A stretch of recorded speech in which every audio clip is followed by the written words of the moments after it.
को नमस्कार। आदरणीय मंच और यहाँ पर उपस्थित सभी आदरणीय शिक्षकगण एवं प्यारे छात्राओं, ये तो गर्ल्स कॉलेज है ना। आज हम यहाँ पर जो एकत्रित हुए हैं वो हमारे जीवन के बहुत ही महत्वपूर्ण विषय पर डिस्कस करने के लिए हैं। और जो हमारा विषय आज का है वो है विवाह पूर्व परामर्श एवं परिवार परामर्श। अब आप लोग सोच रहे होंगे कि ये कौन सी बात है कि इस पे हम सेशन के लिए बैठे, ये कोई बड़ी बात नहीं। लेकिन आप सभी छात्राओं से मैं एक चीज़ पूछना चाहूँगी कि कितने लोग, अभी सबको एक एक पेपर मिला होगा, एक पेपर डिस्ट्रीब्यूट हुआ है, उससे पेपर को आप लोगों ने पढ़ा? हाँ, पढ़ा। उसमें से कौन सी चीज़ आप लोगों को बहुत ही नोन समझ में आया कि हाँ ये सारी चीज़ें हमको सब पता है? बताइए, कोई भी बताइए बेटा। देखो, भाषण से ना चीज़ें समझ नहीं आती, अपन भाषण पे ध्यान नहीं देंगे, अपन डिस्कशन पे ध्यान देंगे, ठीक है। आप लोग बताइए कि कौन सी चीज़ आपको इस कागज में, कि जो हमने आपको पेपर दिया है, इस पेपर में कुछ चीज़ें लिखी हुई हैं, तो कौन कौन सी चीज़ें आपने सुनी होंगी, समझी होंगी कि हाँ ये हम लोगों ने सुना है?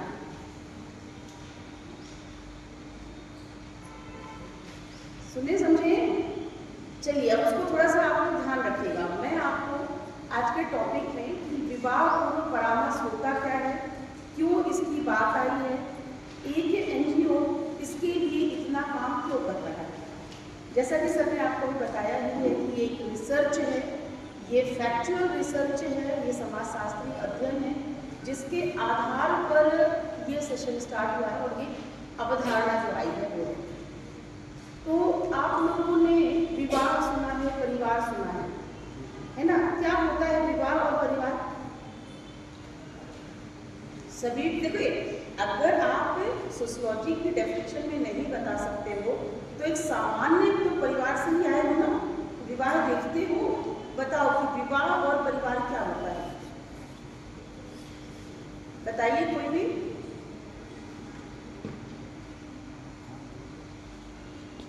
कोई भी बताइए, आपने क्या देखा है, विवाह क्या होता है? बताइए, आप भी बताइए। यहाँ से भी कोई भी बताते, आगे आ जाओ, ऐसे ऐसे आ जाओ, अभी आप लोग नीचे आ जाओ। विवाह समाज की प्रथम इकाई होती है। सबसे पहला जो ढांचा बनता है समाज का, तो विवाह से दो लोगों से ही बनता है।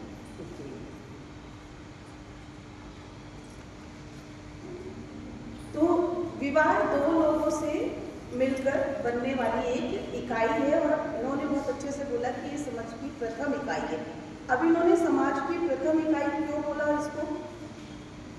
अच्छा ये बताइए, कभी कभी आप लोगों के मन में ये बात नहीं आती है कि पहले विवाह बना कि पहले परिवार बना? हाँ, दिमाग में ये चीज आती है कि पहले विवाह आया कि पहले परिवार आया? अगर विवाह पहले आया है तो वो लड़के लड़कियां कहाँ से आ गए? जिनकी शादी हुई, जिसको आप प्रथम इकाई बोल रहे हो, यदि पहले विवाह आया है तो वो लड़के लड़कियां कहाँ से आ गए? किसी परिवार से आए? अब बताओ, परिवार में वही वाली बात है कि अंडा पहले आया कि मुर्गी पहले आई, है ना। वही हो गया ना कि विवाह और परिवार में हम बड़े कंफ्यूज हैं कि पहले विवाह आया कि पहले परिवार आया। सोचिए थोड़ा सा, मतलब एक्सरसाइज करिए दिमाग में, तभी आपको मजा आएगा सेशन का।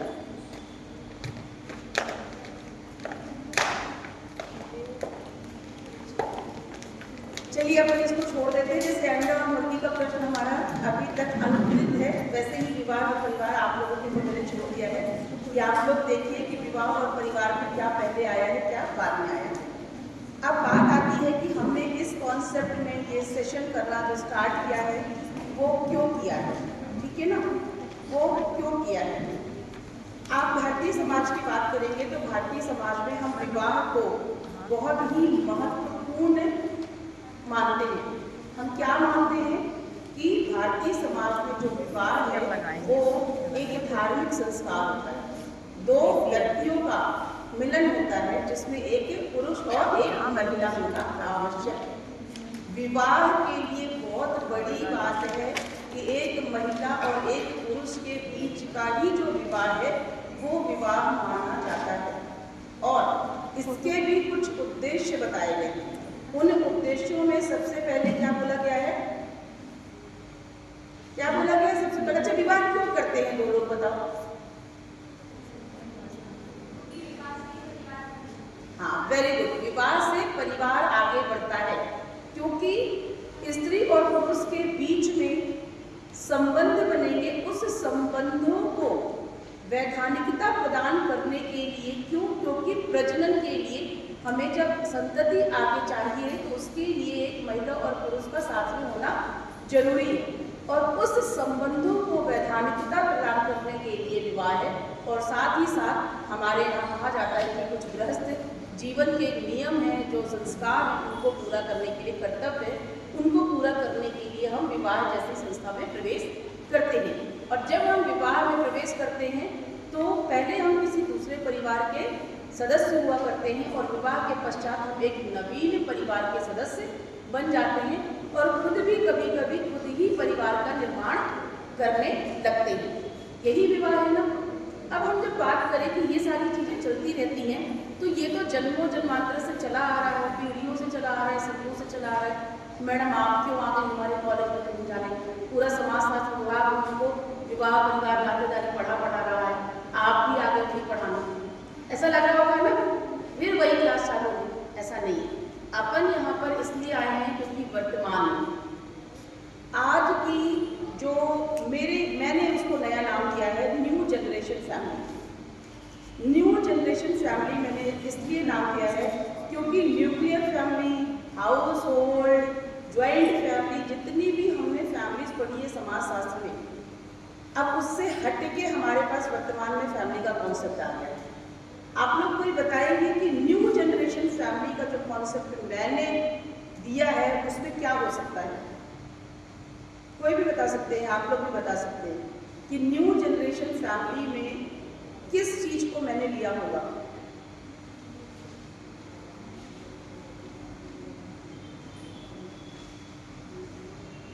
वर्तमान भारतीय समाज जो है वेस्टर्न से बहुत ज़्यादा प्रभावित है। पश्चिमी देशों की पश्चिमी सभ्यता को, मैं उसको संस्कृति नहीं बोलूँगी, पश्चिमी सभ्यता का अंधानुकरण हो रहा है और उसका जब अंधानुकरण हो रहा है तो हमारे यहाँ पर परिवार की नए परिदृश्य देखने को मिल रहे हैं। आप जब मेट्रो सिटीज़ में, इंदौर भी वर्तमान में मेट्रो सिटी ही है, तो जब हम मेट्रो सिटीज़ में जा रहे हैं तो हमें पता ही नहीं चल पा रहा है कि ये पति पत्नी है भी कि नहीं है। दो लड़के या दो लड़कियां भी साथ में रह रहे हैं एज अ फैमिली। LGBT समुदाय को कानूनी संरक्षण प्रदान कर दिया गया है। लिव इन रिलेशन को कानूनी मान्यता प्रदान कर दी गई है। क्या ये सारी चीज़ें हमारे समाज शास्त्र में लिखे हुए परिवार की परिभाषा में आती हैं? This is new generation family, ठीक है ना? क्योंकि अब हमारे पास परिवार की परिभाषा बदल चुकी है। हम ये नहीं कह सकते हैं कि विवाहित युगल और उनके बच्चे जिसमें रह रहे हैं वही हमारा परिवार है, क्योंकि आज परिवार LGBT समुदाय का भी परिवार है, लिव इन रिलेशन में रह रहे कपल का भी परिवार है। इसलिए जो वर्तमान में हम भारत में देख रहे हैं कि वेस्टर्नाइजेशन का जो इम्पैक्ट पड़ रहा है हमारे यहाँ, उसकी वजह से फैमिली की डेफिनेशन बदल गई है, विवाह की डेफिनेशन बदल गई है, कल्चर बदल गए हैं। तो अब हो क्या रहा है कि जब शादियां हो रही हैं तो कई बार ऐसा हो रहा है कि प्यार किसी से, शादी किसी से, मतलब पहले ये आंकड़े 20% हुआ करते थे, आज ये 80% हो चुके हैं। क्यों? क्योंकि जब युवा वर्ग जो है उसका स्टेटस सिंपल बन चुका है कि उनकी गर्लफ्रेंड बॉयफ्रेंड नहीं है तो उनकी आपस में बड़ी बेइज्जती फील करवाने लगते हैं एक दूसरे को। अच्छा तुम्हारा बॉयफ्रेंड नहीं है? अरे यार गलत बात है। तुम्हारी गर्लफ्रेंड नहीं है क्या? तुम्हें इतना भी नहीं है कि एक गर्लफ्रेंड बना सकते हो? तो आजकल गर्लफ्रेंड और बॉयफ्रेंड जो है ना वो कॉलेज गोइंग या फिर जो बैचलर्स है उनकी बड़ी स्टेटस नीड बन चुकी है। इस वजह से जो आंकड़ा पहले 20% का हुआ करता था, आज वो आंकड़ा 80% का हो चुका है। पहले के समय पे लिव इन रिलेशन जैसी चीज़ों को मान्यता नहीं थी, देखिए, बीइंग पर्सन, मेरी इंडिविजुअल चॉइस कुछ भी हो, but being a citizen of India, मैं इस चीज़ को नहीं नकार सकती हूँ कि कानूनी मान्यता मिलने की वजह से लिव इन रिलेशनशिप में जो भी रह रहे हैं उनकी राइट टू लाइफ का हिस्सा है। तो व्यक्तिगत टिप्पणी मेरे द्वारा नहीं की जानी चाहिए, बट क्या ये हमारे भारतीय समाज में ये उचित है जो लिव इन रिलेशन चल रहा है? कितने लोगों को लगता है कि लिव इन रिलेशन जो है वो राइट टू लाइफ का पार्ट है और उसको रहना चाहिए? डरना नहीं कि अरे मैडम लोग देख लेंगे हम हाथ उठाएंगे, तो छोटा सा कमरा में ऐसे भी देख लूंगी, दिखेगा भी नहीं लोगों को। चलो कोई बात नहीं, जिसके मन में है वो सोचना और जिसके मन में नहीं है वो मेरी बातों को समझना, और जिसके मन में भी है वो भी समझना कि मैडम जो बोल रहे हैं उसमें हमें कितना सोचना और समझना चाहिए। होता क्या है बेटा कि विवाह पूर्व परामर्श की इस अवधारणा का बहुत बड़ा कारण यही सारी चीज़ें हैं। ये जो मैंने आपको चीज़ें बताई हैं यही सारी चीज़ें, क्योंकि पहले भी देखिए शादियाँ हमेशा हुई है, परिवार हमेशा रहे हैं, लेकिन कभी भी विवाह पूर्व परामर्श की आवश्यकता नहीं पड़ी है। क्यों? क्योंकि व्यक्ति जो है, जो बच्चे होते थे वो परिवार में रहते थे, परिवार के साथ रहते थे, मम्मी पापा, दादा दादी, मौसी मामा, नाना नानी, चाचा चाची, दादी बाबा, इतने रिश्ते होते थे कि वो सभी सिखाते थे। जब लड़की की शादी होनी होती थी तो लड़की को, और लड़के के परिवार वाले लड़के को सिखाते थे कि भाई बहू लेके आ रहे हो, अच्छे से रखना, अच्छे से रहना, सुधर जा, दूसरे घर की लड़की आ रही है। लड़की को समझाते थे भाई दूसरे के घर जा रही हो, अच्छे से रहना, दोनों खानदानों की इज्जत का सवाल है, तुमको ही दोनों परिवार को संभालना है। मतलब ये सारी चीज़ें पहले से ही घर परिवार से लड़के लड़कियां सीखते थे। इस वजह से विवाह पूर्व परामर्श जैसी जो प्रोफेशनल स्किल है या अलग से अवधारणा की कभी आवश्यकता नहीं पड़ी। लेकिन वर्तमान में क्या हो रहा है, एक तो न्यूक्लियर फैमिली, ऊपर से मम्मी पापा दोनों वर्किंग, और उसमें भी वर्किंग होने के साथ साथ बिजी इतने कि बच्चों पर ज़्यादा ध्यान नहीं दे पा रहे हैं। अगर दे भी रहे हैं तो पढ़ाई लिखाई, एजुकेशन, करियर, इतने सारे पैरामीटर्स हो चुके हैं कि उन पैरामीटर्स के लिए बच्चे जो हैं वो एक इंडिविजुअल लाइफ जो है वो अलग रह रहे हैं, मम्मी पापा से दूर रह रहे हैं। मम्मी पापा को टेलीफोन और वीडियो कॉल में ही पता चलता है कि बच्चे क्या कर रहे हैं, क्या नहीं कर रहे हैं, वो भी बच्चे जितना बताते हैं। तो इस तरीके से जो हमारी ये जो ज़रूरत है वो इसलिए पड़ रही है।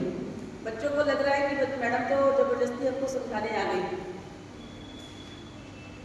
ये देखिए, ये यहाँ पर एक छोटा सा एग्जाम्पल है कि आप लोगों के लिए इतने महत्वपूर्ण विषय पे कॉलेज के द्वारा ये सेमिनार ऑर्गेनाइज करवाया गया है और कुछ बच्चों को ये यूजलेस लग रहा है। जब इस तरीके से आप नहीं सुन रहे हो तो अपने मम्मी पापा की क्या सुनते हो, है ना? आप जब शिक्षक की नहीं सुनते हो, आप आपके गेस्ट की नहीं सुनते हो, तो आप अपने माता पिता की क्या सुनते होंगे? इतने भी इम्पोर्टेंट काम नहीं होंगे कि आप सेशन छोड़ के जा रहे हैं। लेकिन कोई बात नहीं, यही जरूरत पड़ रही है आप लोगों को एक प्रोफेशनल लोगों से जुड़ने की, क्योंकि आप लोगों को लगता है कि पैसा खर्च करके जो चीज़ मिल रही है वही इम्पोर्टेंट है। ये आज की जो जनरेशन है उसके लिए बड़ी इम्पोर्टेंट चीज़ हो चुकी है। तो यही सारी चीज़ें जो हैं ये हमारे जो है विवाह पूर्व परामर्श का कॉन्सेप्ट बनाती है।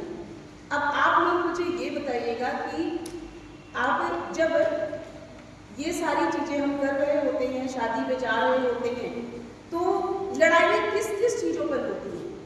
पति पत्नी के बीच लड़ाइयाँ किन किन बातों पर होती है? अब आप लोग को जो पेपर मैंने आपको दिया है वो सारी चीज़ें पढ़िएगा, है ना? क्यों? क्योंकि जो विवाह पूर्व परामर्श की आवश्यकता है इसीलिए पड़ रही है कि आजकल का जो युवा है वो परिवार में एडजस्ट नहीं होना चाह रहा है। लड़कियों को पढ़ा लिखा के जॉब में तो भेजा जा रहा है, लेकिन लड़कियों को भी कुछ चीज़ें जो उनको बेसिक पता होना चाहिए वो नहीं पता रहती है। अच्छा, आप लोगों में से कितने लड़कियां हो जिनको रोटी बनाना नहीं आता है? शर्माना नहीं, नॉर्मल बात है। रोटी बनाना कितनी लड़कियों को नहीं आता है? खाना कौन कौन बना लेते हो? बहुत अच्छी बात है, बड़ा अच्छा लगा कि सभी को खाना बनाते आता है। कल हम एक जगह गए थे, वहाँ पे 50% लड़कियों को रोटी बनाते नहीं आता। अच्छा, जब हमको भूख लगती है तो खाना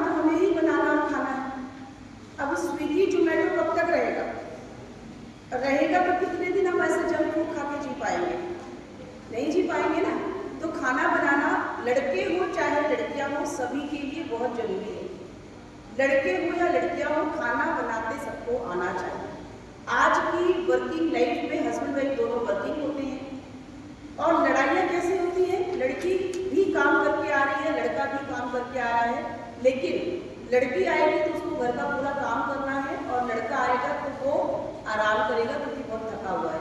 क्या लड़के और लड़कियों की बॉडी में कुछ अलग स्ट्रक्चर होता है, अलग ऑर्गेनिज्म होता है कि लड़का थक जाएगा लड़की नहीं थकेगी? दूसरी चीज, कभी भी जो बच्चों की रिस्पॉन्सिबिलिटी होती है तो लड़के और लड़की, बच्चे तो दोनों के पैदा हो रहे हैं ना, नौकरी किसको छोड़नी पड़ रही है? बताइए, नौकरी किसको छोड़नी पड़ रही है बच्चे पालने के लिए? लड़का क्यों नहीं छोड़ सकता है? Societal pressure. अब ये बताइएगा कि एक जो लड़की है, जैसे भी अपन ने ऑपरेशन सिंदूर देखा ऑपरेशन सिंदूर में दो बहुत ही महत्वपूर्ण महिला कैरेक्टर बताए गए और दोनों ही ऐसी जॉब में है जहाँ वो बच्चों के साथ नहीं सरवाइव कर सकती। एक तो पायलट ही है ना, एक पायलट ही है भाई, और दूसरी भी फील्ड ऑफिसर है, बिल्कुल फ्रंट पे लड़ रहे हैं। तो क्या वो दोनों हमेशा अपने साथ बच्चों को रख सकते हैं?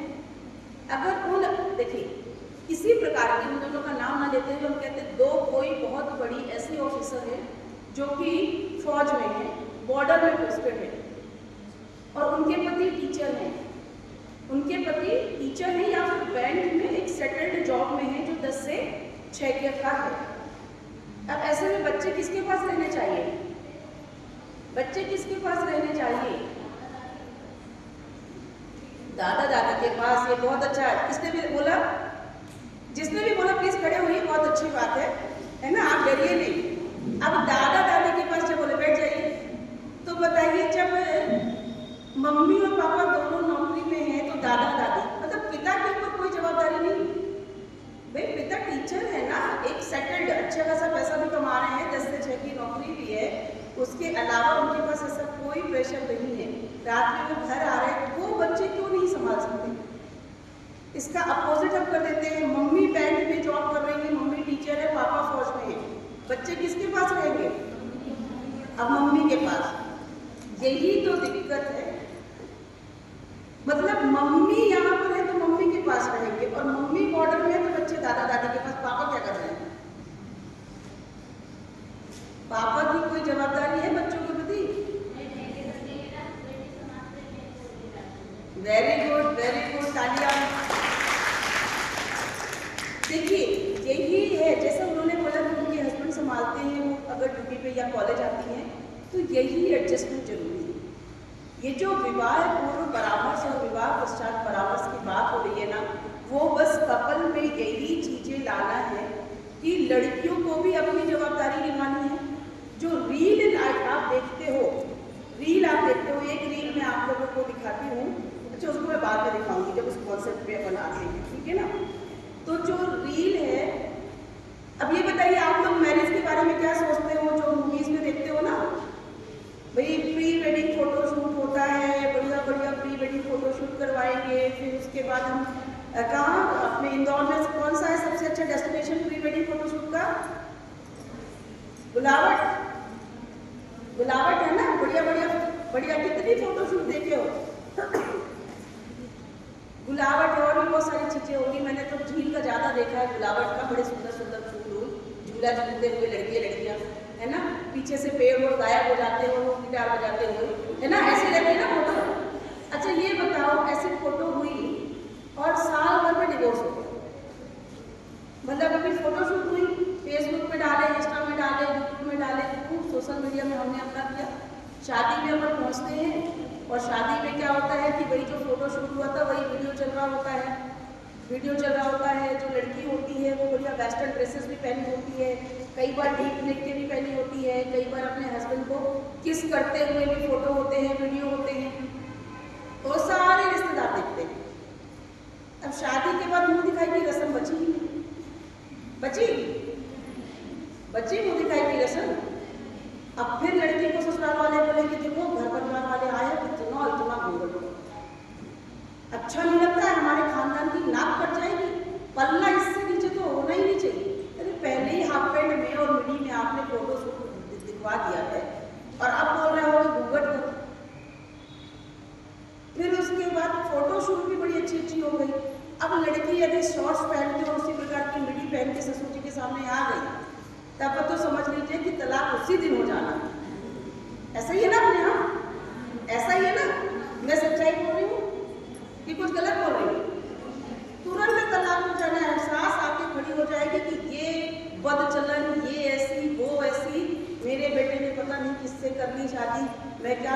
के लाई थी बहू क्या निकली। फिर दूसरा कॉन्सेप्ट आजकल बड़ा चल रहा है कि बहू बेटी जैसे। क्या कभी भी बहू बेटी बन सकती है? आप लोग बताइएगा, क्या कभी भी बहू बेटी बन सकती है? बन सकती। कैसे बन सकती है बताओ, जो बोल रहा है। 10 बजे तक सो के दिखा दो घर में सास के बाद में, वही ना, सो के दिखाओ 10 बजे तक। भैया बेटी तो सोएगी, हम तो अपनी मम्मी के सामने सोते हैं, हमारी मम्मी कुछ नहीं बोलती, बोल देती कि मैं रात भर तक मारी चलो हो गया सो लेंगे। भला सास के सामने 10 बजे तक सो के दिखाओ। तुम 1 महीने बीमार पड़ जाओ, है ना, मिल जाए खाना वाला दिखा दो। बिल्कुल मॉडर्न फैमिली की बात कर रही हूँ मैं, एकदम मॉडर्न फैमिली। बहू बेटी कभी भी बन सकती है। हर रिश्ते समाज में इसीलिए बने हैं, सभी रिश्तों का दायरा। ना कभी बहू बेटी बन सकती है, ना बेटी के साथ कोई बहू जैसा व्यवहार कर सकता है, ना कभी। हाँ, सास का माँ बनना इसलिए थोड़ा सा ऐसा लगता है कि आजकल की सासें जो है, पुरानी तरह की सासें को तो नहीं बता रही, अब आजकल की जो ये नई नई सासें हैं ये थोड़ा माँ जैसा फील कराती हैं। मैंने बहुत सारी फैमिलीज में देखा है ना, और थोड़ा ही करा पाती है क्योंकि उनकी भी बहू लगातार 10 बजे तक सोएगी तो उनका भी पेशेंस लेवल जवाब दे देगा कि हम इतना मानते हैं तब भी अब रोज रोज कितना चाहिए। तो हर व्यक्ति एक्सपेक्टेशन रिश्तों के रखता है, व्यक्ति विशेष से एक्सपेक्टेशन बहुत कम होती है, रिश्तों की एक्सपेक्टेशन बहुत ज़्यादा होती है। हर रिश्ते का एक दायरा होता है। जिस प्रकार से आप अपने पति के साथ व्यवहार करते हो उस प्रकार से आप देवर के साथ व्यवहार नहीं कर सकते। जिस प्रकार से आप अपने भाई के साथ व्यवहार करते हो उस प्रकार से आप व्यवहार देवर के साथ नहीं कर सकते। भले ही हम बोले कि देवर मेरे जो है भाई जैसे, लेकिन कभी ऐसा नहीं होता है। हर रिश्ते का एक दायरा होता है। यही सारी चीज़ें जो हैं वो शादी के पहले यदि हम समझ लें और जो मूवीज़ में दिखाया जाता है उस रियल लाइफ से निकल के हम रियल लाइफ की जो वास्तविकता होती है उस वास्तविकता को समझ लें तो रिश्ते आगे बहुत अच्छे से चल जाते हैं। और यही बहुत बड़ा फैक्ट सामने आया। मैंने 3000 सैंपल साइज के साथ रिसर्च किया था, उसमें ये बात सामने आई थी कि लड़के लड़कियां जब अफेयर में होते हैं तो लड़कियों मतलब जो लड़के होते हैं उनको लड़कियां कैसे पसंद होती हैं, शॉर्ट्स पहने, है ना, बड़े गले के वो ड्रेसेस पहने, बहुत स्मार्ट, बहुत मॉडर्न, खाना वाना छोड़ ऐसे चल घूमने चले, रात रात भर घूमेंगे। और लड़कियों को भी लड़के कैसे सिगरेट पी रहे हैं, बियर पी रहे हैं, तो वो टशन दिखता है, अरे मेरे बॉयफ्रेंड का ये टशन है। और शादी के बाद वही लड़का दारू पिएगा तो वो कैसे पकड़ लेती है कि रात दिन चल ही रहता है ना, भाग जाएंगे। क्योंकि सही बात है ना, प्यार बस से पेट नहीं भरता है ना कि तुम दारू पी रहे हो, आई लव यू बोल रहे, क्या फर्क पड़ रहा है। अरे ढंग से रहो, पैसा वैसा कमाओ, तब तो पेट भरेगा। और जब तक हम गर्लफ्रेंड बॉयफ्रेंड है तो मैक्सिमम तो घर वाले पैसे भेजते हैं और दोनों के अलग अलग माता पिता पैसे भेजते हैं, तो पैसे की भी टेंशन नहीं रहती है। लेकिन जब शादी हो गई तो दोनों के ही माता पिता पैसा देना बंद। अब जब दोनों के ही माता पिता पैसा देना बंद किए तो उनके ये सब शौक कौन पूरे करे। फिर लड़के को भी काम में जाना पड़ेगा तो लड़का भी रात दिन तुम्हारे आई लव यू नहीं कर पाएगा। लड़की को भी घर में काम करना रहेगा तो लड़की भी पूरे टाइम तुम्हारे वही मॉडर्न और सुंदर बन के नहीं रहेगी, बेचारी बर्तन धोएगी तो ऐसे ऐसे पोछेगी, अब लिपस्टिक लगा के तो बर्तन धोएगी नहीं, है ना। तो बहुत सारी चीज़ें हैं जो रील से अलग होती हैं रियल लाइफ में।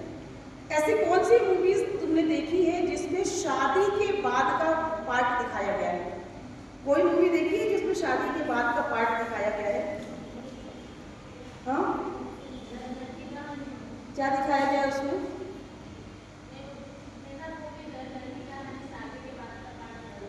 किसमें? कौन सी मूवी? घर घर की कहानी। कौन से हीरो हीरोइन है उसमें? अंत क्या होता है उस शादी का?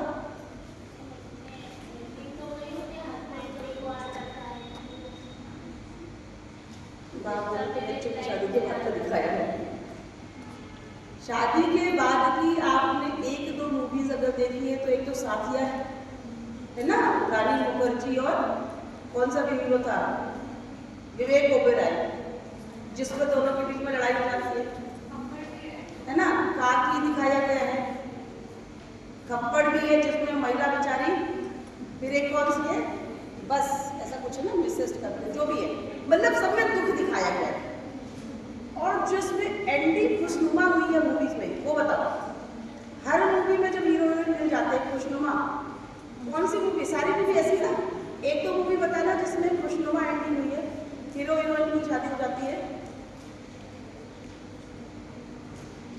तो सारी मूवीज नॉर्मली ऐसी होती है ना कि भाई गर्लफ्रेंड बॉयफ्रेंड बन रहे हैं, मम्मी पापा दोनों उसमें क्या कर रहे हैं, लड़ाई झगड़ा चल रहा है, मम्मी पापा मान नहीं रहे हैं, दोनों घर छोड़ रहे हैं, ये कर रहे हैं, वो कर रहे हैं, अंतिम में माता पिता मान जाते हैं शादी के लिए और दोनों की बढ़िया हैप्पी मैरिड लाइफ, मतलब हैप्पी मिलन दिखा देते हैं। उसके बाद का तो दिखाते ही नहीं है कि मिलने के बाद क्या हुआ। और तुम्हारी असलियत में तो मिलने के बाद की सारी कहानी है। मूवी तो खत्म हो गई, लड़के लड़कियां मिल लिए, और यहाँ तो 40 साल लड़के लड़कियों के मिलने के बाद ही साथ में रह रहे हैं। अब क्या होगा मिलने के बाद? रील और रियल लाइफ में बहुत अंतर होता है। यही सारी चीजें आपको देखना है। अब जो है कि अगर हम चीजों को समझेंगे तो कैसे कैसे क्या क्या चीजें हो सकती है। अब आइए आप इसमें कि प्री मैरिटल काउंसलिंग क्वेश्चनर जो है, इसमें आपसी झगड़ा सुलझाने की शैली क्या है। आप लोग बताइएगा कि जब आप लोगों की आपस में, जो अनमैरिड है वो दोस्तों के साथ, भाई बहनों के साथ बताइएगा, और जो मैरिड है वो अपना एक्सपीरियंस बता देंगे कि यदि दो लोगों के बीच में लड़ाई होती है तो आप लोग आपसी लड़ाई कैसे सुलझाते हैं।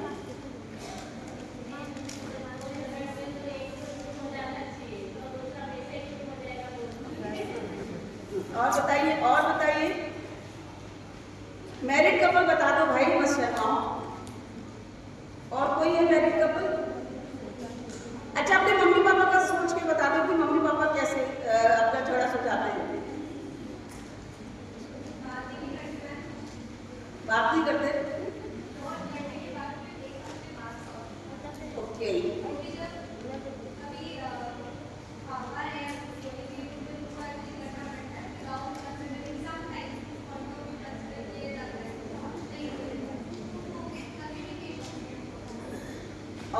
और बताइए, अच्छा आप लोग सहेली लड़ते हो तो बताओ फिर कैसे दोस्ती वापस से होती है, बताओ जल्दी। अब सहेलियां तो लड़ते हो भाई, किसी बात पर नाराज हो गए, तू मेरी है मैं तेरी हूँ, अब कोई तीसरी आ गई बीच में तो झगड़ा हो जाता है। दो बेस्ट फ्रेंड है भाई, अभी ग्रुप भी बना 5-6 का, तो दो ही बेस्ट फ्रेंड है, तीसरा इंटर किया नहीं कि दोनों के बीच में झगड़ा। बताओ ग्रुप में कैसे सुलझाते हो? बोलो भाई। हाँ बताओ, बातचीत करके। कैसे बातचीत करते हो?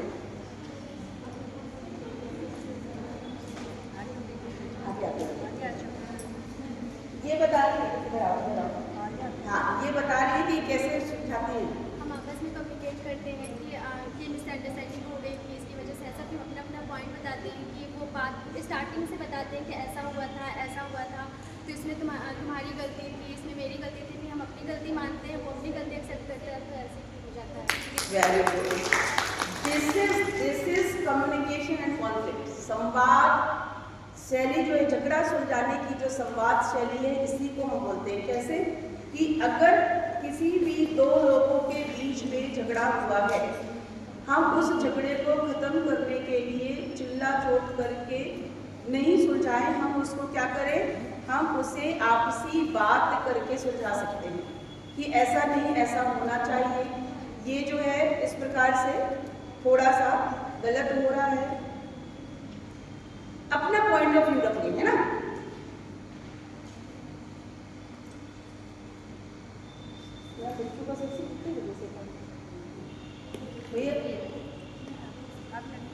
हाँ चलिए, प्रोफेसर आपकी यही बैठी, मैडम ने परमिशन दे दिया है ना, किसी को सीसी के लिए भी आवश्यकता नहीं है जाने की।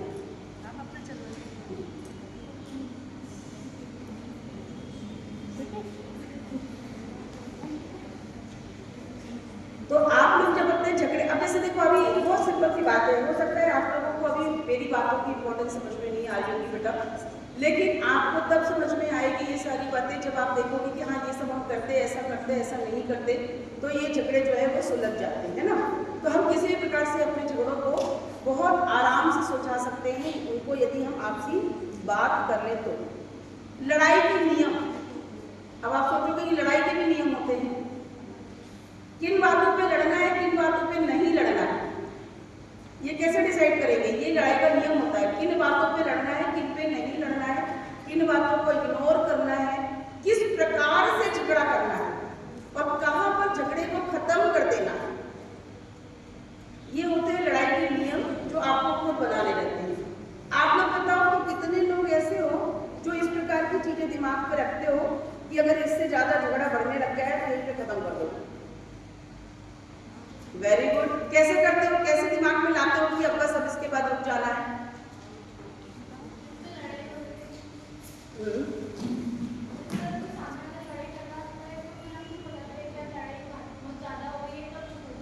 अच्छा, तो कैसे, अगर ये बताओ चुप हो जाएगी अपन तो सामने वाले को और गुस्सा आ रहा है फिर?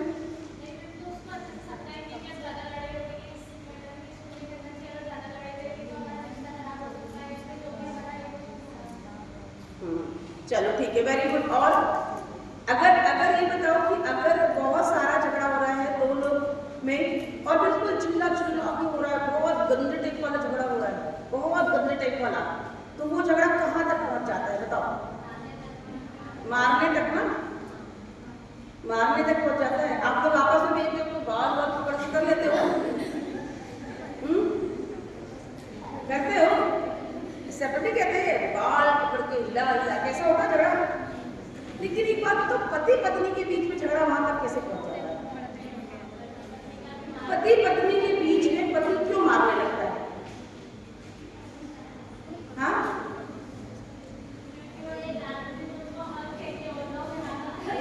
किसने बोला हक है? किसने बोला? बताओ पढ़ो। बच्चों का माइनर का सीसी है। मैंने सदा मैडम से बात कर ली है, 2:30 बजे के बाद आप पहुँचना। 2:30 बजे बोल दिया है कि 2:30 बजे के बाद आइए। हिस्ट्री में सीसी में हम बैठ जाइए, 2:30 बजे के बाद चले जाइए, मुझे सदा मैडम से बात बताइए फिर कैसे होता है?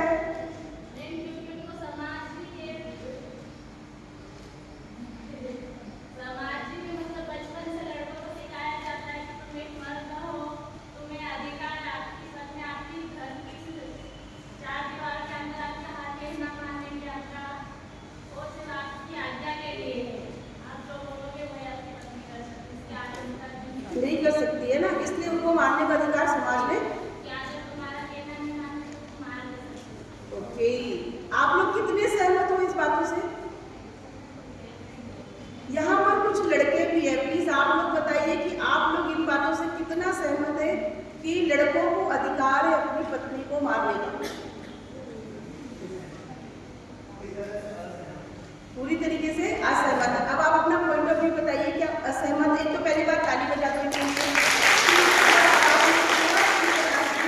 कि क्यों असहमत हैं आप?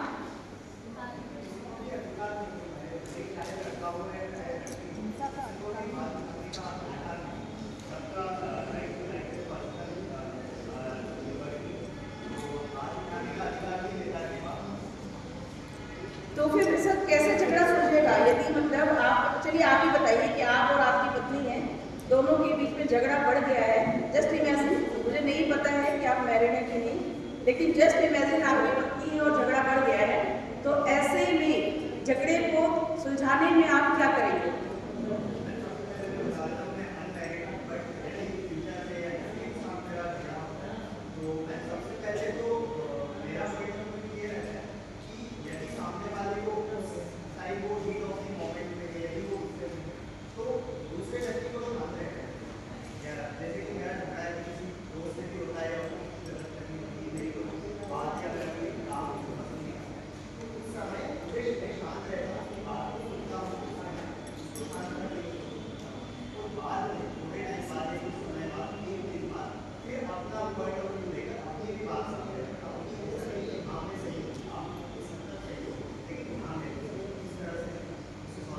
वेरी गुड, बहुत अच्छा। और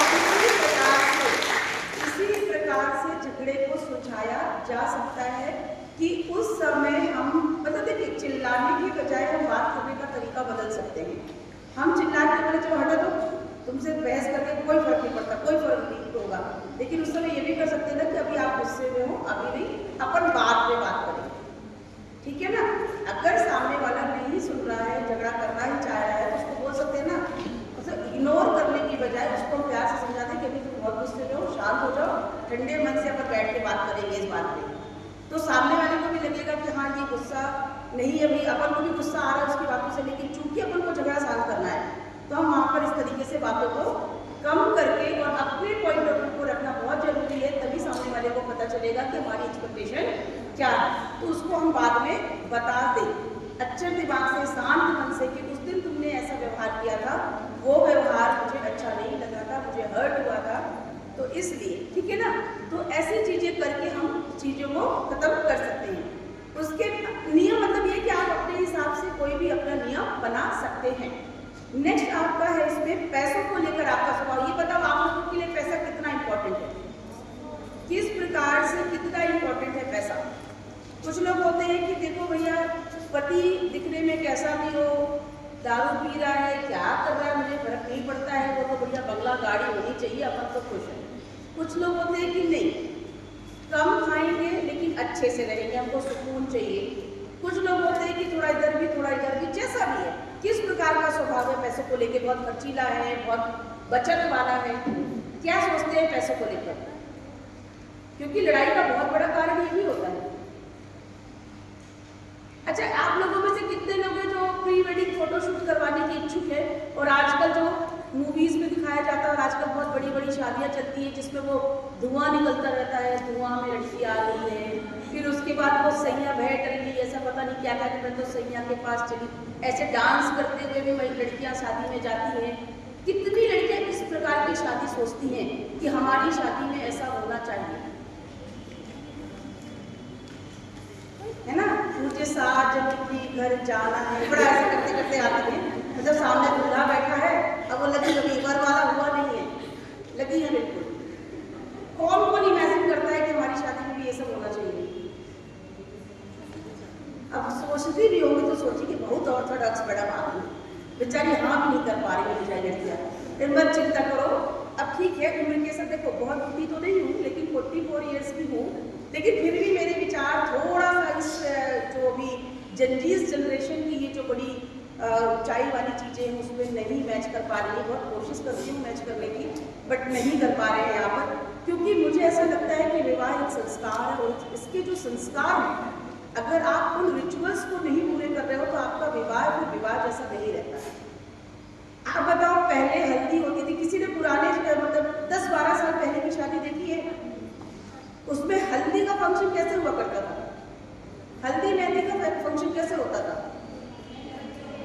हाँ बताओ बताओ, किसी ने देखी है, बताओ कैसे होती थी।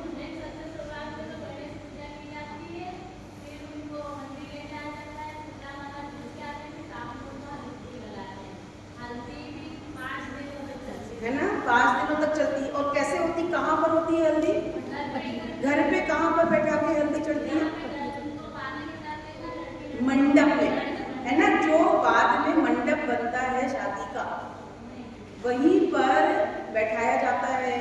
मतलब और आजकल हल्दी क्या होती है, और फिर पहले हल्दी में क्या होता था, जो मेन रस्म है, दूबा होता था, तेल होता था और हल्दी की गांठ होती थी। और उसको कैसे किया जाता था, पहले धरती माता को लगा के, फिर पैर में, फिर घुटने में, फिर कंधे में, फिर माथे में, और ऐसे, है ना। आजकल क्या होता है, ये ऐसे गोला गोला डंक पर बड़ा सा टब बना देंगे, हल्दी का बैठा देंगे, क्या है ये सब चीजें। अब ये बताओ, हमने तो हल्दी में बढ़िया पीले हल्दी के पानी में बढ़िया नहाया धोया, है ना, अब दोनों को एक साथ बैठा। अब फिर उसके बाद बताओ, जो गरीब हमारा रिश्तेदार है, उसके पास पीले कलर का कपड़ा खरीदने का मन नहीं है, लेकिन बड़ी बेटिया तो वो हल्दी के फंक्शन में नहीं जाएगा, है ना, नहीं जाएगा, और अगर जाएगा तो पैसे खर्च करेगा, खुद के पास नहीं है तो लोन लेगा। और फिर लड़कियां अपने हस्बैंड, वुड बी हस्बैंड को बोलेंगे कि देखो भाई मुझे तो ऐसे फंक्शन चाहिए, अगर ऐसे करवाओगे तभी ठीक है। तो लड़का भी बेचारा लोन लेके पूरे फंक्शन करवाएगा, प्री वेडिंग फोटो शूट करवाएगा, क्यों, क्योंकि उसको पत्नी को खुश करना है। शादी होके पहुंचे तो लड़का तो ऑलरेडी लोन में है, फिर लड़की बोल रही नहीं मेरे को तो हनीमून जाना है, वहाँ पर हनीमून पॉइंट मैंने देखा है ना। फिर उसके बाद क्या होगा, हनीमून पॉइंट देखा है, लड़का बेचारा नई शादी है, पत्नी को तो पटा के रखना है, नाराज हो जाएगी। तो ज़्यादा कर्जा लेने के कर लेता है। अब 6 महीने बाद उसका होता है दिमाग खराब, तेरे को घर जाना है जा, अब इससे ज़्यादा कर्जा मैं नहीं ले सकता, मेरी तनख्वाह 18,000 रुपये है, इस पर रहना हो तो रहो, नहीं रहना हो तो घर जाओ। फिर क्या होता है, फिर लड़की जाती है कोर्ट, क्या लगाती है, घरेलू हिंसा। भावनात्मक हिंसा भी घरेलू हिंसा का पार्ट है ना। तो ये बताओ कि जहाँ पर लड़का शादी के पहले से इतना लोन लेता जा रहा है, लेता जा रहा है, लेता जा रहा है, और 6 महीने बाद बेचारा लोन लेने से मना कर दिया है, तो भावनात्मक हिंसा किसके साथ है, घरेलू हिंसा तो लड़की लगाती है।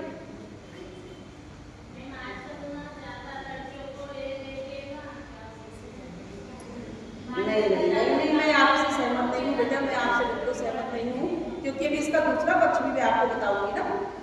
अब भैया लड़की को लड़के ने बोला, लड़की को लड़के ने बोला पहले शादी के पहले कि अरे मैं तो 50,000 कमाता हूँ, चिंता नहीं कर, मेरे पास कार भी है, घर भी है, सब है, अपन ऐसे रहेंगे।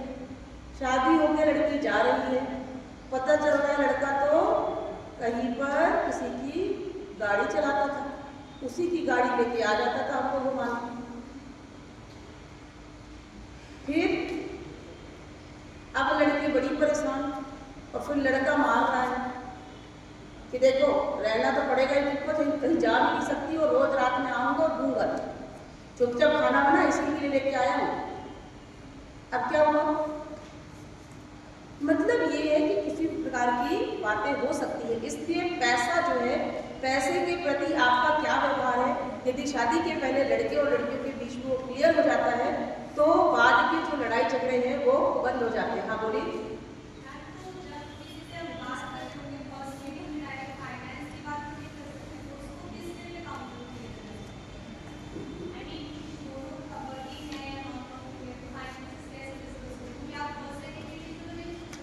हाँ बिल्कुल, इसीलिए ये जो प्री वेडिंग काउंसलिंग होने की बात आ रही है ना, वो इसीलिए आ रही है क्योंकि जब लड़के को देखा दिखाया जाता है, लड़के लड़की ये सब नहीं बात कर सकते, लेकिन यदि रिश्ता तय हो गया है उसके बाद यदि उन दोनों की लड़के लड़कियों की काउंसलिंग हो जाए कि भावी भविष्य में एक पति पत्नी के रूप में एक जवाबदार पति पत्नी, आप माता पिता बनोगे, बहू बनोगे, दामाद बनोगे, दो परिवारों की जवाबदारी है, उसमें आपको कैसे रहना है, इसीलिए प्री वेडिंग काउंसलिंग बहुत जरूरी है। क्योंकि एक अच्छे दाम्पत्य जीवन के लिए क्या जरूरी चीजें हैं, यही सब चीजें प्री वेडिंग काउंसलिंग में सिखाई जाती है। आपने जो क्वेश्चन किया है उसके लिए, चूंकि आज हमारी आदरणीय मंजू शर्मा मैडम ने बोला है कि आपके कॉलेज में एनजीओ के माध्यम से तो दीपमाला यादव मैडम संयुक्त सचिव बैठी हुई हैं, उनको मैंने रिक्वेस्ट कर ली है कि वो अपने अध्यक्ष सर को लेके आएंगी, मैडम से मिलवाएंगी, और एक MOU आपकी कॉलेज का और एनजीओ का साइन होगा, जिसमें एनजीओ से हर महीने एक दिन साइकोलॉजिस्ट आएंगी और आप सबकी इन्हीं सब चीज़ों की क्वेरीज की, जो भी आपकी करियर काउंसलिंग होगी, वेडिंग काउंसलिंग है, फैमिली काउंसलिंग है, पर्सनल काउंसलिंग है, वो सारी चीज़ें मैडम करवाने के लिए बोल चुकी हैं, वहाँ पर ये सब चीज़ें आंसर हो जाएंगी। अब जो मैं बता रही थी कि ये सारी चीज़ें बहुत जरूरी हैं, वित्तीय पारदर्शिता जरूरी है, तो ये सारी चीज़ें होनी चाहिए। अब मैं यहाँ पर बहुत ज़्यादा चीज़ें ना बोलते हुए एक लास्ट में, क्योंकि टाइम नहीं है आप लोगों से कि ये लास्ट में जो आपको केस स्टडीज दी गई हैं, आप केस स्टडी पढ़िए पहली वाली जल्दी से। स्नेहा और अमित की शादी हो गई है, 6 महीने हो चुके हैं। अमित की माँ के पास उनके अपार्टमेंट की एक अतिरिक्त चाबी है, वह अक्सर बिना बताए साफ सफाई करने, खाना बनाने आ जाती है। स्नेहा को लगता है कि निजता का हनन हो रहा है और वह चाहती है कि अमित अपनी माँ को आने से पहले फोन करने के लिए कहे, और अमित को लगता है कि अपनी माँ को टोकना अपमानजनक होगा। स्नेहा जरूरत से ज़्यादा संवेदनशील हो रही है। पति पत्नी है, दोनों वर्किंग है, अलग रहते हैं, लेकिन वहीं पर उनके घर की फ्लैट की चाबी मम्मी के पास भी है। चूँकि मम्मी हाउस वाइफ है तो मम्मी को लगता है कि बेटा बहू दोनों ही घर से बाहर रहते हैं, थकी हुई बहू आती है तो मैं जाके उनका खाना वाना बना कर तैयार करके रखूँ। तो माँ ने तो एक अच्छी सोच से किया, लेकिन अब बहू क्या सोच रही है कि वो हमारे घर में ताका झाकी करने आ रही है। इस पर किसकी गलती है, किसकी नहीं है? बहू की सोच गलत है ना, बहू की सोच गलत है। तो यहीं पर अब देखो लड़ाई झगड़े भी हो सकते हैं, यहीं पर समझा के भी चीज़ें हो सकती है। नेक्स्ट है आपका, अंजलि और करण दोनों फुल टाइम नौकरी करते हैं। हालांकि अंजलि को लगता है कि केवल वही घर को मैनेज कर रही है, जैसे जन्मदिन याद रखना, खाने की योजना बनाना, ध्यान रखना कि राशन कब खत्म हो रहा है, करण कहने पर मदद करता है, लेकिन अंजलि लगातार निर्देश देने से थक गई है। उसे लगता है कि वह पार्टनर की बजाय मैनेजर बन गई है और करण को लगता है कि मददगार है। उसे वो समझ ही नहीं आ रहा है कि अंजलि हमेशा तनाव में क्यों रहती है। आप लोग को लगता है ना मम्मी कहती रहती है जितना तुमको समझाएंगे इससे अच्छा खुद ही कर लें। मैं भी अपने स्टाफ को कहती रहती हूँ और मेरे स्टाफ की बदौलत ही मैंने टाइपिंग सीख ली है, क्योंकि मुझे अपने ऑपरेटर को बहुत समझाना पड़ता है कि इसको ऐसे करो ऐसे करो, तो मैंने कहा मैं खुद ही सीख लेती हूँ, है ना। मम्मी लोग कहती है ना कि तुमको समझा समझा के थक गए, इससे अच्छा खुद ही कर ले। तो अब यहाँ पर अंजलि अपने पति को हर चीज़ बोलती है, तभी उसका पति काम कर रहा है, और लेकिन पति कर देता है जब उसको बोला जाए। पति सोचता है आज परफेक्ट पार्टनर, क्यों? क्योंकि मैं तो उसकी मदद कर रहा हूँ। अंजलि क्या उम्मीद कर रही है कि बिना मेरे बोले तुम कर दो। अब बताओ अंजलि गलत है कि करण गलत है?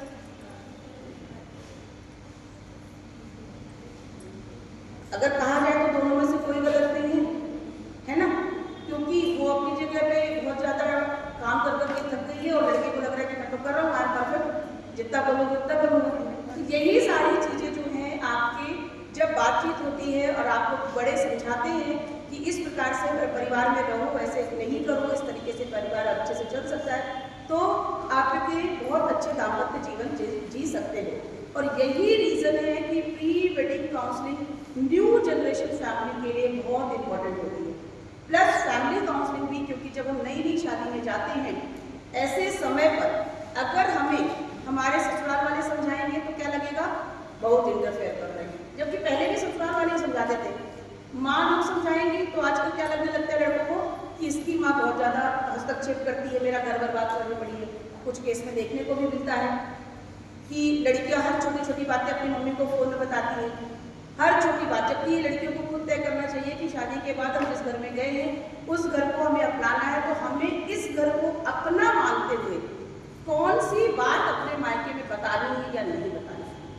क्योंकि कहा जाता है, हमारे ज़माने में हम लोगों को सिखाया गया था कि अपने ससुराल की कमियां मायके में मत बताओ और मायके की कमियां ससुराल में मत बताओ, तभी इज्जत बनी रहती है। ये हमारे माता पिता सिखाते थे। आजकल कोई नहीं सिखाता है। आजकल क्या बोलते हैं, कुछ भी हो तो बताना बेटा, आ जाऊंगी। अच्छा क्या हुआ, क्या बनाई थी, क्या खाई, सास ने कुछ बोला तो नहीं, अच्छे से पहुंच गई थी। दामाद राजा प्यार करते हैं, फिर उधर से सास जो है अपने बेटे को बोल रही खाना वाना दे देती है तुमको कि नहीं देती है, बनाते आता है बेटा, सब्जी बना देती है। आजकल ये चलने लग गया है। तो होता क्या है कि लड़के लड़कियां फिर हर बात तो मम्मी पापा को बता रहे हैं, बेड में क्या हो रहा है ये तक हो जाता है। अब इतनी प्राइवेसी अगर नहीं दोगे, इतना स्पेस नहीं दोगे किसी भी परिवार को, तो फिर बताओ कैसे काम चलेगा, कोई भी दंपत्ति आगे कैसे बढ़ेगी। इन्हीं सब चीज़ों के लिए आजकल जब थर्ड पार्टी इंटरफेयर करती है तो उनको ये नहीं लगता है कि ये मेरे मायके वाले की ससुराल है। तो ये सारी चीज़ें आज की जो न्यू जनरेशन फैमिली है उसके लिए बहुत इंपॉर्टेंट हो गई है। इस सेशन को मैं अभी यहीं पर ख़त्म करूँगी। आपके जो भी क्वेश्चंस होंगे वो क्वेश्चंस आप बना के रखिएगा, हम लोग आपसे क्वेश्चंस लेंगे। और मैं एनजीओ से भी और आदरणीय मैडम से भी इस चीज़ के लिए धन्यवाद कहती हूँ कि उन लोगों ने मुझे मौका दिया यहाँ पर अपनी बात रखने का। और साथ ही साथ में जो भविष्य के लिए आदरणीय मंजू शर्मा मैडम ने सोचा है, मैं उसके लिए कहूँगी कि बहुत जल्दी वो पूरा हो, ताकि हम न्यू जनरेशन फैमिली में बहुत अच्छे से आगे काम कर सकें। क्योंकि परिवार एकत्रित रहेगा तभी समाज एकत्रित रहेगा। अगर परिवार विकसित हो जाएगा तो समाज विकसित हो जाएगा। और हमारा भारतीय समाज जो है वो एकता पे भरोसा करता है, संगठन पे भरोसा करता है, संस्कृति पे भरोसा करता है। पश्चिमीकरण जो है वो हमारे भारतीय संस्कृति और सभ्यता का हिस्सा नहीं है। Thank you.